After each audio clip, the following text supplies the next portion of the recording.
असां भी पंध करे आयासीं अहिड़ी लाड़े के साईं जी ज़ियारत करण लाइ। बिल्कुल इहो साईं जो वॾो नालो आहे माशाअल्लाह। बेशक जाते काथे असलम शाह हुसैनी हले थो। इंशाल्लाह तव्हां जीअं ई उम्मीद जीअं उम्मीद सां आया हो हाँ हुन तव्हांजी पूरी थी वेंदी। बिल्कुल बेशक यकीन अगर तव्हां यकीन कंदो बेशक पूरी थींदी इंशाअल्लाह। अल्लाह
अस्सलाम वालेकुम। वालेकुम क्या अस्सलाम। रहा मामा? खुश टाइट खैर?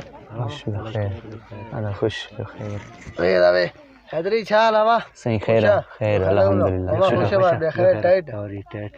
असां भी खैर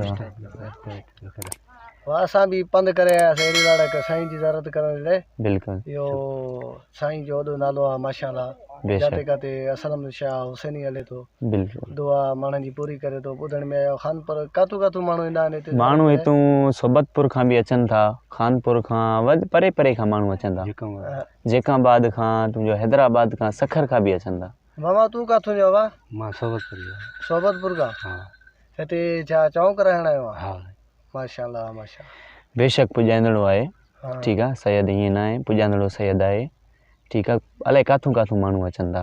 अगरि इंसान जो यकीन थिए न पोइ बिल्कुलु मेन चीज़ हूंदी आहे यकीन ते। यकीन और माशाअल्लाह हाणे रौनक थी आहे, कोबो बि तयारु थिए। बिल्कुलु अञा कमु हले थो। पासे में होटल बि माना लॻी हाणे त रौनक थी। पहिरियों त का शइ न हुयो हिते जॾहिं खीर बिल्कुलु पोइ माना ईअं सम्झ सॼी रौनक बिल्कुलु हाणे बि तव्हां ॾिसो था कमु वग़ैरह हले थो कमु हले थो जी साम्हूं बिल्कुलु इंशाल्लाह तव्हां जीअं ई उमेद जीअं उमेद सां आया हो हा हुन तव्हांजी पूरी थी वेंदी बिल्कुलु बेशक यकीन अगरि तव्हां यकीन कंदो बेशक पूरी थींदी इंशाल्लाह अलाह पूरी कंदो उमेद मामे जी पूरी कंदो छो जो सोबतपुर खां आयो आहे हिते चौंक टिकण घणा माण्हू आया आहिनि असांजा पंहिंजा माइट बि आया आहिनि हिते काफ़ी माण्हू आहिनि काफ़ी सही असलम शाह हुसैनी जो वॾो ईअं सम्झो नालो आहे बेशक असांजी बि मन जी उमेद माना पूरी कंदो बेशक अगरि यकीन हुजे न पुख़्तो पोइ हर कुझु बि थी सघे थो इंशाल्लाह तव्हां जंहिं सची नियत सां आयो न बिल्कुलु तुंहिंजो पुॼाईंदो बिल्कुलु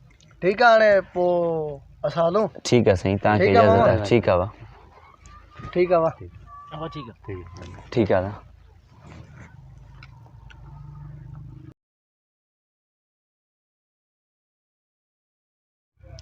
अलाह हिननि जी मामा उमेदियूं पूरी करे हिननि जे सदके असांजी बि उमेदियूं पूरी करे बिल्कुलु